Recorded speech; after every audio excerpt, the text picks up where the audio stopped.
बहुत स्वागत है आपके साथ। मैं रचना बंसल। आज बात आपकी सेहत की होगी, यानी कि हम महिलाओं की सेहत की। इसमें 10 से 12 साल की बच्चियों से लेकर 45, 50 या 60 साल की उम्र की महिलाओं की सेहत की भी बात होगी। कई ऐसी प्रॉब्लम्स रहती हैं जो हमारे जहन में रहती हैं, लेकिन उनके जवाब हमें नहीं मिलते। और ऐसे तमाम जवाबों के लिए आज मेरे साथ स्टूडियो में दो खास मेहमान हैं। मेरे साथ में हैं डॉक्टर सुरेखा जैन और मेरे साथ में हैं डॉक्टर दीपिका तनेजा। देश की जानी मानी गायनोकोलॉजिस्ट हैं और बच्चियों से लेकर बड़ी उम्र की महिलाओं तक की जिम्मेदारी और उनकी सेहत की जिम्मेदारी बखूबी निभा रही हैं। डॉक्टर सुरेखा जैन, मैं आपसे शुरू करना चाहूँगी, क्योंकि अलग अलग प्रॉब्लम्स हैं आज के ज़माने में, बच्चियों से लेकर जो ज़्यादा उम्र की महिलाएं हैं उनके साथ में। 10 से 12 साल की एज में जब अर्ली एज पीरियड्स आ जाते हैं, क्योंकि 10 से 12 साल तो वो माना जाता है कि ये पीरियड्स की सही उम्र है, कई बार उससे पहले पीरियड्स आ जाते हैं, और कई बार जो मेनोपॉज है जो 45-50 या उसके बाद माना जाता है वो भी अर्ली एज आ जा रहा है। वो क्यों हो रहा है? पहले ऐसा होता नहीं था। देखिए, बहुत अच्छा सवाल है। आजकल लड़कियों के पीरियड्स, या जिसको हम प्यूबर्टी या मेनार्की, जब पीरियड शुरू होता है उसको मेनार्की कहते हैं। उससे पहले जो डेवलपमेंट होते हैं बॉडी के, वो अलग अलग नाम रखते हैं। लेकिन अगर यही चीज़ 9 साल या उससे पहले हो तो उसे एबनॉर्मली अर्ली माना जाता है, और उसके बहुत सारे कारण हैं।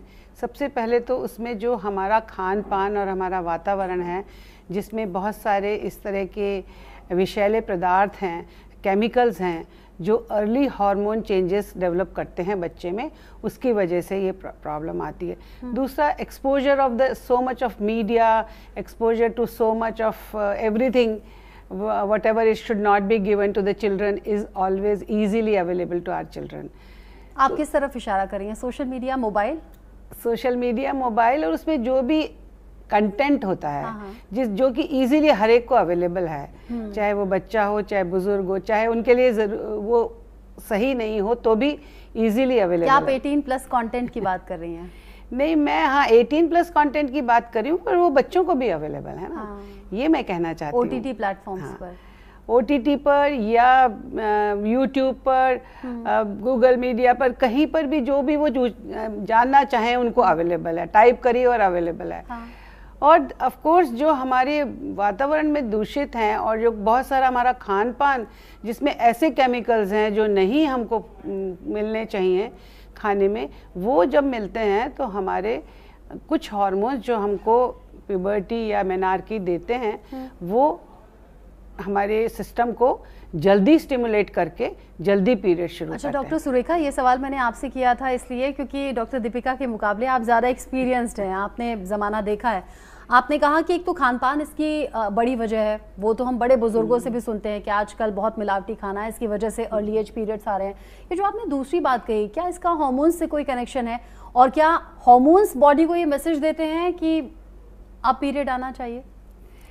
देखिए, सारा सिस्टम तो ब्रेन से ही चलता है। हमारा जो यूट्रस है, इसका पूरा एक एक्सिस है, uterus, ovary, pituitary and hypothalamus. So hypothalamus brain में है, उसके बाद पिट्यूटरी का लेवल उसके नीचे आता है, और पिट्यूटरी सबसे पहले हाइपोथैलेमस मैसेज भेजता है, पिट्यूटरी को पिट्यूटरी मैसेज भेजती है, ओवरी को ओवरी मैसेज भेजती है अपने हार्मोन्स के थ्रू यूट्रस को। तो अगर हमारी कुछ चीज़ें, जैसे कि दूध में कहते हैं कि गाय भैंसों को सिंटोसिनॉन लगा के मिल्क निकाला जाता है, वो सिंटोसिनॉन जब हमारे बॉडी में जाता है तो वो हमारे ब्रेन को स्टिमुलेट करता है इस तरह से कि जल्दी पीरियड्स आएँ। रही बात, आप ये कहना चाहती हैं कि पीरियड बंद भी जल्दी हो जाते हैं, that is pre mature menopause. Ideally it should be, हमारे देश में जो एवरेज एज है वो 47 to 49 ईयर्स की है। लेकिन अगर यही काम 35 से 40 के बीच में होता है तो उसको अर्ली मीनोपॉज माना जाता है, या उसको प्रीमेच्योर ओवेरियन इनसफिशिएंसी या फेलियर भी कहते हैं। इसका रीज़न ये सब तो है ही, उसके अलावा क्या है कि हर महीने एक एग बनता है, और वो एग, काफ़ी सारे एग बनने शुरू होते हैं, एक डोमिनेट करता है ओवरी में से, और वो शेड होता है और प्रेगनेंसी होती है।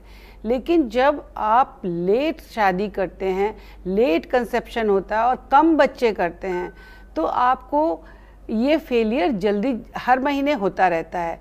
हमारी ओवरी, जब कोई भी लड़की पैदा होती है, एक फिक्स नंबर ऑफ एग्स के साथ पैदा होती है। जितना ज़्यादा एग्स यूज़ होंगे उतनी जल्दी मेनोपॉज आएगा। और फिर ब्रेस्ट फीडिंग नहीं करते। सपोज एक बच्चा हुआ और आपने उसको 2 साल ब्रेस्ट फीडिंग की और आपको 2 साल महीना नहीं आया, तो वो 2 साल आपके एग बच गए। तो क्योंकि बच्चे कम होते हैं, फिर उनकी फीडिंग कम होती है, तो एग्स का स्टोरेज जल्दी एग्जॉस्ट हो जाता है और जल्दी मेनोपॉज आता है।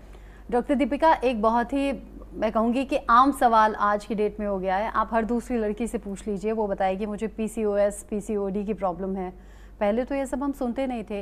ये PCOS और PCOD क्या एक ही चीज़ हैं, और अगर अलग अलग हैं तो ये है क्या, और होता किस वजह से है? आपने बहुत ही वाजिब सवाल पूछा है। PCOD और PCOS बहुत पेशेंट्स कंफ्यूज होते हैं इन टर्म्स में। PCOD पहले बोला जाता था इसको, पॉलीसिस्टिक ओवेरियन डिजीज, बट अब माना गया है कि PCOS एक सिंड्रोम है which presents with different factors. Polycystic ovarian syndrome नाम दिया गया है। अब मोस्टली पेशेंट्स हमारे पास तो आते हैं इरेगुलर पीरियड्स के लिए, या हैवी फ्लो, या पीरियड्स नहीं आ रहे हैं, डिले होकर आ रहे हैं, मिस हो गए पीरियड्स हमारे, जबकि बिना प्रेगनेंसी के भी मिस हो गए।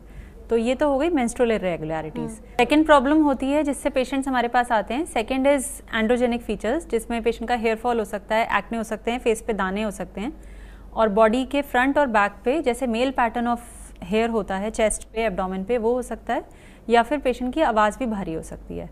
तीसरी प्रॉब्लम्स इसमें होता है कि पेशेंट हमारे पास इनफर्टिलिटी लेके आता है कि मैडम शादी को तो हो गए 2-3 साल, पीरियड्स भी ठीक ठाक आते हैं, थोड़ा कई बार हैवी फ्लो आता है या लेट आता है, पर बच्चा नहीं हो रहा है। तो इसमें जो एग फॉर्मेशन होती है दैट इज़ वेरी बैड।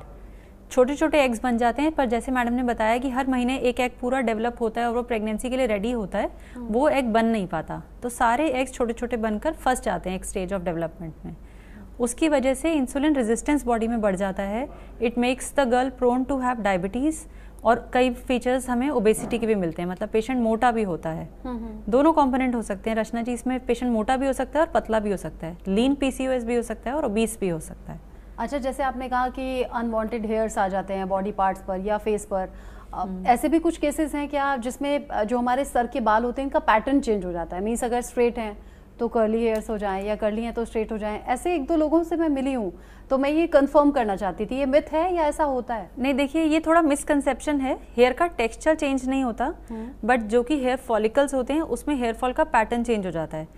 अच्छा, एक कॉमन प्रॉब्लम और हम सुनते हैं थायराइड की। उसमें कभी पेशेंट बहुत ज़्यादा पतला हो जाता है, कभी बहुत ज़्यादा मोटा हो जाता है। एक ये भी कहा जाता है कि अगर एक बार हो गया इसका मतलब लाइफ टाइम वो रहेगा। क्या ऐसा सच है, और ये होता क्यों है? देखिए, आइडियली तो ये आयोडीन डेफिशिएंसी की वजह से होता है, और थायराइड बहुत इफ़ेक्ट करता है एक सिंगल सेल को, एक सेल को, हमारी बॉडी की मेटाबॉलिज्म को इफ़ेक्ट करता है। इसलिए थायराइड का ऑप्टिमल होना, सही होना बहुत ज़रूरी है। अब आपने कहा एक में पतले होते हैं, एक में दुबले मोटे होते हैं, तो इसका ये है 2 तरह का होता है। एक होता है हाइपोथायरॉयडिज्म, मतलब हाइपो, जिसमें थायराइड की जो हार्मोन्स हैं वो कम रिलीज हो रही हैं। एक है हाइपरथायरॉयडिज्म, हाइपरथायरॉयडिज्म जिसमें जो हार्मोन्स हैं वो ज़्यादा रिलीज हो रही हैं। अब जब हाइपोथायरॉयडिज्म होता है, यूजुअली प्रेगनेंसी में हाइपोथायरॉयडिज्म किसी किसी पेशेंट को हो जाता है, जो कि डिलीवरी के 6 वीक्स के बाद, 8 वीक्स के बाद ठीक भी हो जाता है। ऐसा नहीं है कि वो परमानेंट रहता है। लेकिन अगर थायराइड की एंटीबॉडीज़ हमारे शरीर में हैं, तो ग्रेजुअली वो एंटीबॉडीज़ थायराइड को डिस्ट्रक्ट करती रहती हैं और धीरे धीरे आपकी डोज जो थायराइड को रिप्लेस करती हैं, 25 जैसे जो थायराइड की हार्मोन्स होती हैं, हम उनको रिप्लेस कर देते हैं जब हाइपोथायरॉयडिज्म होता है, जब कम होता है। जैसे कोई भी चीज़ की कमी है, विटामिन B12 की कमी है तो आप B12 दे देते हो।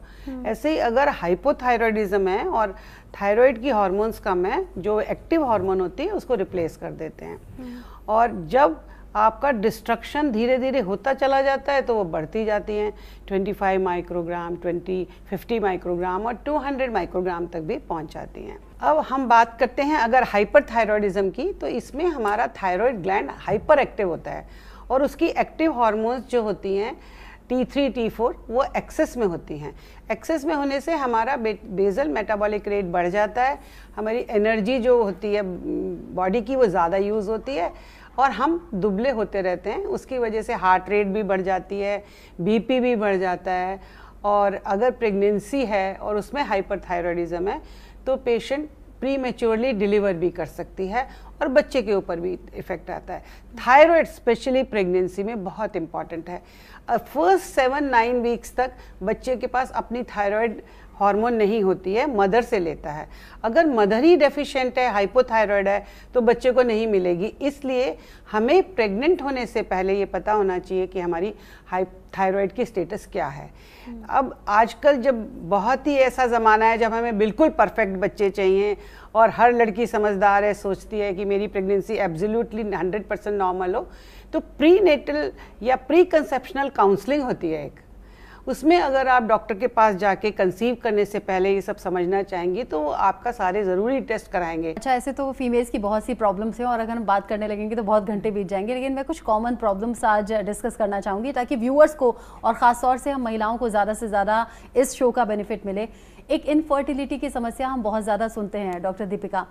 इनफर्टिलिटी पिछले कुछ सालों में बहुत ज़्यादा सुनी जा रही है, यानी कि प्रॉब्लम है, पहले नहीं होता था। हम अपने बड़े बुजुर्गों से सुनते हैं तो कंसीव करने में या डिलीवरी या उसके बाद कोई प्रॉब्लम नहीं होती थी, लेकिन पिछले कुछ सालों में ये चीज़ें बढ़ क्यों गई?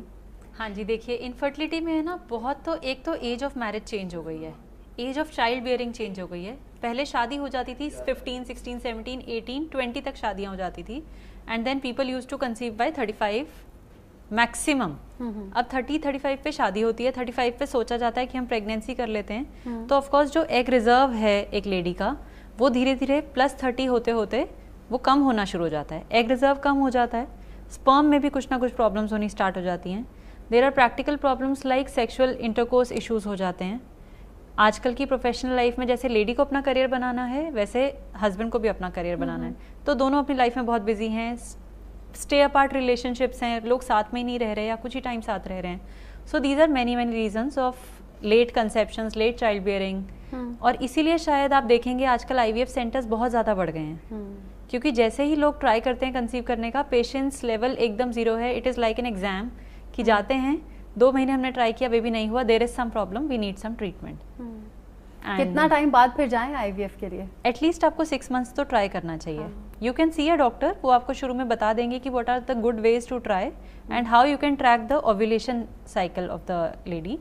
और उसके बाद फिर आप ट्राई करें। 6 महीने तो आपको नेचुरल इंटरकोर्स के लिए देने चाहिए। बाय द डेटा 1 ईयर में 80% patients and couples conceive, and with in 2 years 90% conception rates होते हैं। तो इतना टाइम नहीं है ना आजकल लोगों के पास। अच्छा, आपने अपने जवाब में ये सारी बातें खुद ही इंक्लूड कर दिया। मैं ये पूछूंगी कि भाई करियर बनाना क्या गलत है, या फिर क्या लेट मैरिज अगर अपने करियर के लिए वो कर रहे हैं तो क्या ये गलत है, और अगर हम ये अपना रहे हैं तो फिर क्या करें?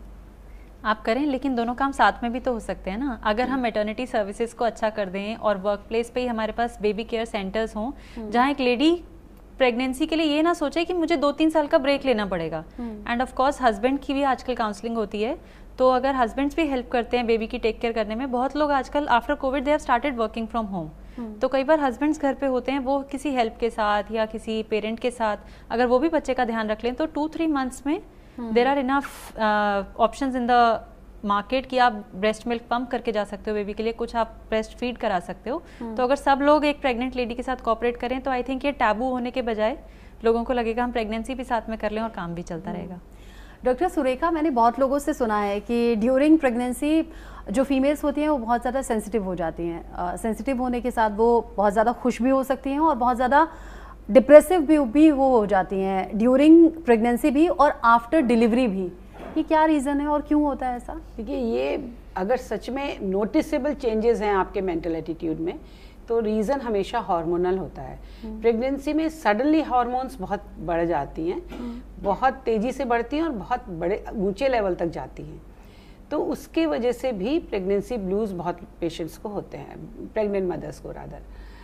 और उसके अलावा ये चेंजेस कुछ ऐसे भी होते हैं जो आपके गैस्ट्रोइंटेस्टाइनल, आपके स्टमक को, आपकी आंतों को, सबको इफ़ेक्ट करते हैं। तो उससे नौशिया वॉमिटिंग भी ज़्यादा होता है, क्योंकि और कॉन्स्टिपेशन होता है। कॉन्स्टिपेशन होने से गैशियस डिस्टेंशन होता है।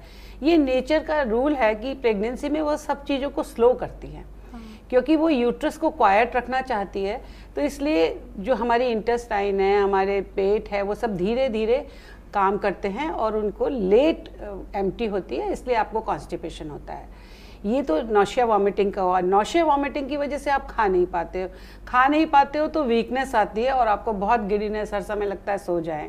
ये तो सिम्टम्स हैं, लेकिन कई लोगों को साइकोलॉजिकली भी इफेक्ट होता है इससे, और उसका मोस्टली रीजन ये होता है कि पेशेंट कहीं घबराई हुई होती है कि मैं कैसे इसको मैनेज करूंगी, या तो वो अकेले यूनिट में रह रही होती है या उसको लगता है मेरा कैरियर खराब होगा, कुछ उसको नेगेटिव या थोड़ा अनदेखी हो जाए तो परेशानी हो जाएगी।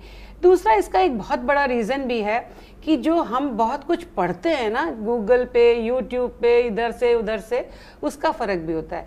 क्योंकि जब भी फर्स्ट विजिट पेशेंट की होती है, मदर की जो कंसीव करती है, उसको यही सबसे पहले बोला जाता है कि देखो आप बीमार नहीं हो, आप प्रेग्नेंट हो, हाँ। आप सिक नहीं हो, आपकी कोई भी सिम्टम ऐसा नहीं है जिससे हम जान छुड़ाना चाहते हैं। जैसे उल्टी हो रही है तो कोई आपको फूड पॉइजनिंग नहीं हुई है, उल्टी हो रही है तो हम उसको ठीक करें, उसके तरीके बताते हैं कि कम हो जाए, लेकिन उसको पूरा नहीं हटा सकते। वो धीरे धीरे अपने आप जब आपके हार्मोन बैलेंस हो जाएंगे तब बंद होगी। लेकिन कई बार पेशेंट बहुत एंक्शस होती हैं और उसका एक रीज़न ये भी है, जैसा मैडम ने बताया, डॉक्टर तनेजा ने, लेट कंसेप्शंस होता है, वो खुद इनसिक्योर होती हैं। जब आप 18-20 साल में कंसीव करते हो तो आप में बचपना होता है, आप बहुत मेच्योर नहीं होते हो और सब चीज़ बड़ी ईजिली पास हो जाती है। और सच में प्रेगनेंसी तो नेचर का काम है, आप कुछ नहीं करते हो, ना डॉक्टर कुछ करता है ना पेशेंट कुछ करती है, अपने आप बच्चा ग्रो होता है। अगर पेशेंट मदर इस बात को समझ ले कि मुझे अच्छे से अपनी एंजॉय करनी है प्रेगनेंसी और कुछ मुझे कोई प्रॉब्लम नहीं होगी, मुझे डॉक्टर के पास सिर्फ इसलिए जाना है कि वो कोई होने वाली अनहोनी को समय से पकड़ ले।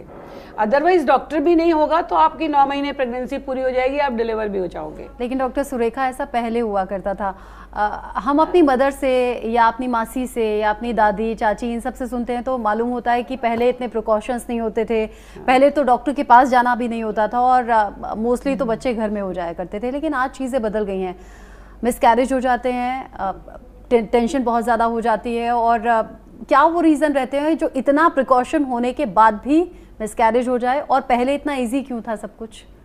पहले आप एक जॉइंट फैमिली में रहते थे जहां आप हर समय डाइवर्टेड रहते थे, आपकी जिम्मेवारियां बहुत होती थी। अभी क्या है, लड़कियां वर्किंग हैं तो भी उनको टेंशन है, अगर घर में अकेले होने से टोटल अपने ऊपर ध्यान देती हैं। हमारी काउंसलिंग यही होती है, आप लोगों से बात करिए, अच्छी किताब पढ़िए, कुछ अच्छा सीरियल देखिए, बाहर जाइए, घूमिए और काम करिए, बिजी रखिए अपने आप को। जितना बिजी रखेंगे, अब मैं आपको अपने समय का बताती हूँ या डॉक्टर साहब भी बता सकती है, हम डॉक्टर्स की जब प्रेगनेंसी होती है टिल 9 months वी वर्क, 9 महीने तक सब काम करते, कोई छुट्टी नहीं मिलती है, खास करके गायनी में तो बिल्कुल छुट्टी नहीं मिलती। और बहुत बार आपकी ड्यू डेट तक आप लेबर रूम में डिलीवरीज करा रहे होते हैं, तो आपको ध्यान ही नहीं होता कि आप प्रेग्नेंट हैं। वो प्रॉब्लम्स तब आती हैं जब वो बेबी आ जाता है, पहले तो नेचर पाल रही होती है, अब हमें पालना होता है। तो और ये सब सोच सोच के अगर हम टेंशन पालें कि बच्चा कैसे पलेगा, प्रॉब्लम्स तो सब सॉल्व होती हैं अगर आप तरीका देखें तो। दूसरा ये कि लेट कंसीव करती हैं। अब रही बात बाद में जो साइकोसिस होता है, सडनली डिलीवरी के बाद जो हार्मोन्स इतनी बड़ी होती है सडनली विड्रॉ होती हैं, उससे हमारा ब्रेन अफेक्टेड होता है और कई बार बहुत सीवियर साइकोसिस होता है डिलीवरी के बाद। पेशेंट बहुत एग्रेसिव हो जाती हैं, तोड़ फोड़ मचाती हैं या सीवियर डिप्रेशन में चली जाती हैं। वो हार्मोन्स की वजह से होता है। अच्छा, अब मैं फिर से बचपन में लौटूंगी डॉक्टर दीपिका। ये बहुत सुना है हमने कि अगर आपका सर्टेन एज से पहले, यानी कि अर्ली एज में आपके पीरियड्स आ जाएं, तो ऐसा बड़े बुजुर्ग कहती हैं कि अब इसकी हाइट नहीं बढ़ेगी, अब ये ग्रो उस तरीके से नहीं करेगी। ये मिथ है या सच है?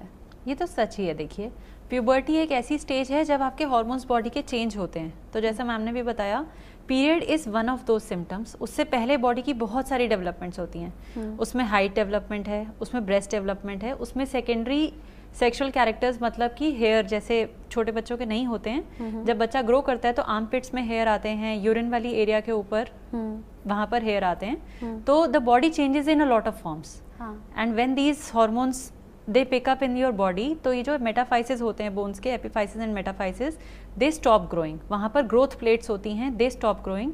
तो वहाँ जो आपकी हाइट है वो मैक्सिमम 6 months to 1 year बढ़ेगी when your first period start.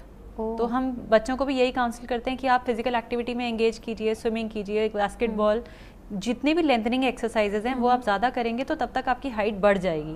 आपने सुना होगा 5th, 6th, 7th में बच्चों की हाइट एकदम से शूट अप करती है, स्पेशली इन गर्ल्स। तो वो एक टाइम है हाइट बढ़ाने का। एक बार पीरियड स्टार्ट हो गए तो उसके बाद कोई हाइट नहीं बढ़ेगी। अच्छा, ऐसे नॉर्मल भी पीरियड्स की बात बता दीजिए, क्या पीरियड्स के दौरान एक्सरसाइज या जिम करना चाहिए या नहीं?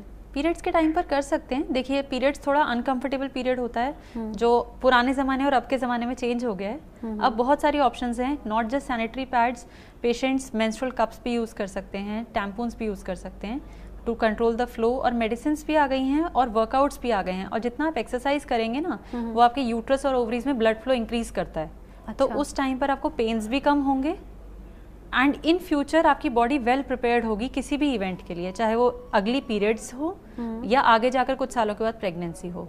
Your pelvic muscles will be better prepared if you exercise in that period. हमारे साथ कुछ मेहमान भी हैं जो आपसे सवाल करना चाहेंगे। इनफैक्ट लड़कियों की बहुत सी प्रॉब्लम्स होती हैं। जी, कुछ सवाल हैं? हाँ जी, तो मैम मेरा क्वेश्चन ये है कि जैसे कि आपने बताया कि प्रेगनेंसी के टाइम पे बहुत सारे हार्मोनल चेंजेस होते हैं और मूड स्विंग्स होते हैं, तो वैसे ही पोस्टपार्टम डिप्रेशन जो होता है, क्योंकि मैंने अपनी फैमिली में बहुत लेडीज़ को देखा है वो फेस करते हुए कि वो अपनी बॉडी को एक्सेप्ट नहीं कर पाती प्रेगनेंसी के बाद, कि कुछ चेंजेस हो रहे हैं या फिर उनको स्ट्रेस हो जाता है, तो उससे कैसे डील करें? देखो, आइडियली तो पेशेंट को अकेला नहीं छोड़ना चाहिए। जब पेशेंट अकेली रहती है तो भी ज़्यादा इनवर्ट सोचती है और साइकोसिस, उसको डिप्रेशन हो सकता है। लेकिन कुछ लोगों को सच में होता है, फिर उनको साइकेट्रिस्ट की हेल्प की और मेडिसिन की भी ज़रूरत पड़ती है। क्योंकि आपने जो अभी और बाकी रीजंस बताए उसमें ये शायद मिस हो गया, या फिर ये एक्चुअल में एक रीज़न हो भी सकता है कि एक फीमेल अपनी बॉडी को उस तरीके से एक्सेप्ट नहीं कर पाती कि नहीं अब तो सारी चीज़ें अलग हो गई हैं या बिगड़ गई हैं। बच्चे की जिम्मेवारी को एक्सेप्ट नहीं कर पाती है, क्योंकि बच्चा एक अपने आप में बहुत बड़ी जिम्मेवारी है शुरू में स्पेशली।